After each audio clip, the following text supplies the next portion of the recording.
This week, tensions are running at an all-time high in the Middle East, as it is being hailed as the most dangerous week of the ongoing year-long war in the region. There are strong apprehensions that Israel could deliver one of the heaviest bombardments against Iran and its terror proxies to avenge the horrific terror attack that unfolded on 7th October last year.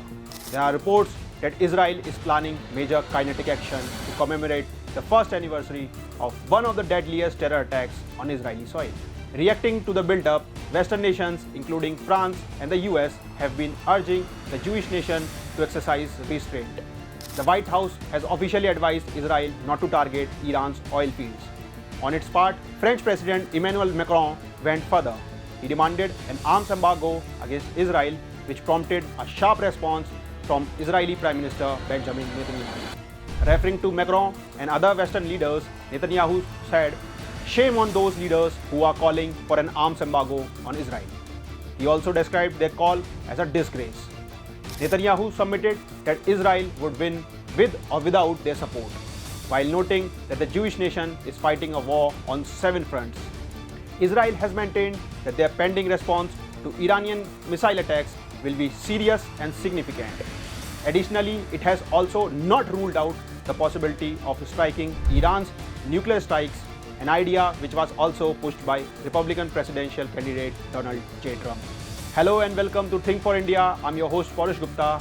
In this video, we will analyze the aftermath of the infamous 7th October terror attack and how the subsequent military offensive by Israel has been reshaping the new Middle East.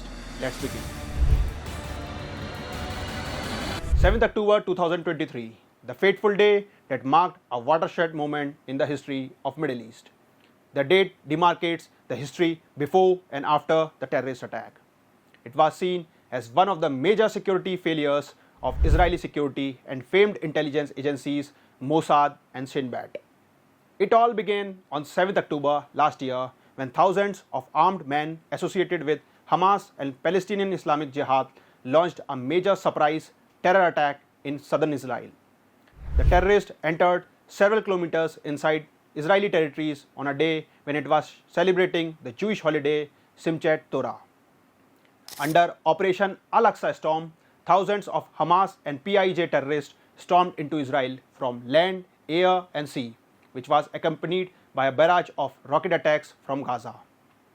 Images that emerged from the terror attack showed that terrorists also used parachutes to infiltrate into Israel.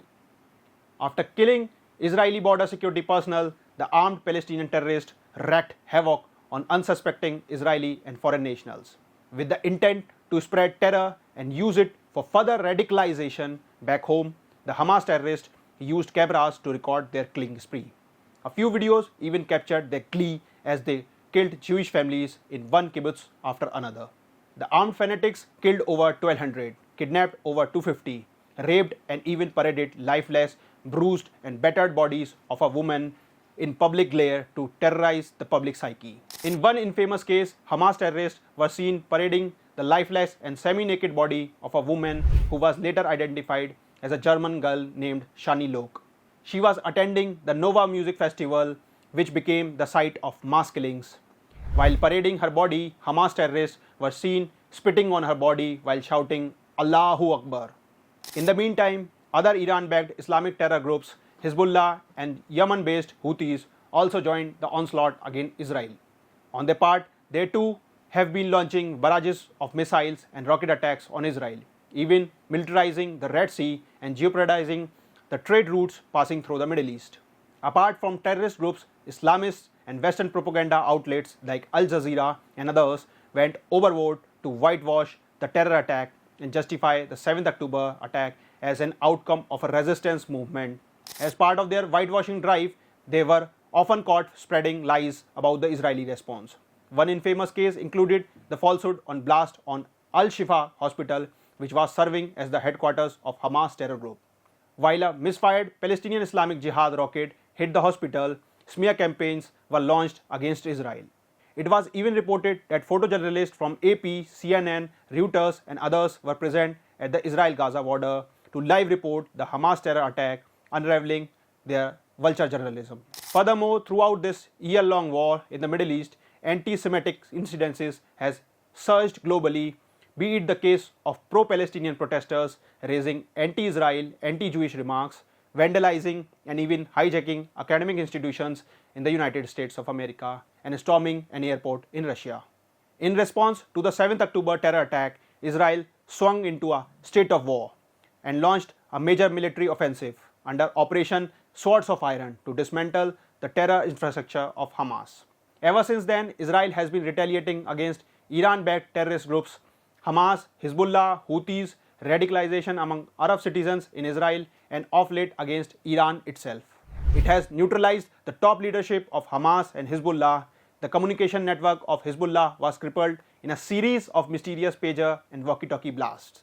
The Jewish nation has also pulverized Hamas-ruled Gaza, steamrolling ground operations up to the Rafah border with Egypt.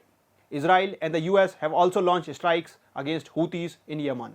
According to the Israeli military, since the start of the war, 13,200 rockets were fired into Israel from Gaza. Another 12,400 were fired from Lebanon, while 60 came from Syria, 180 from Yemen, and 400 from Iran. On its part, the Jewish nation has bombarded more than 40,000 targets, found 4,700 tunnel shafts, and destroyed 1,000 rocket launcher sites in Gaza. The year-long war in the Middle East witnessed a few brief periods of lull because of ceasefire agreements between Hamas and Israel. Contrary to its stern policy, the Jewish nation was coerced by the Western powers to release countless dreaded terrorists to ensure the release of several Israeli hostages kept in Gaza. Other than the ceasefire instinct, the Middle East has been on the boil all throughout the year. While the region has witnessed major conflicts in the preceding decades, the outcome of the 7th October terror attack on Israel has brought the region to the cusp of a major shakeup. At the end of the Israel-Iran war, the region's map could be redrawn, with Israel ending up again dominating and controlling territories in Gaza, Lebanon, and increasing the land boundary of Jewish nation. There is also a major reshuffle in Iran on the cards, something along the lines of US invasion of Iraq or reversing the Islamization that crept in after the Iranian Revolution.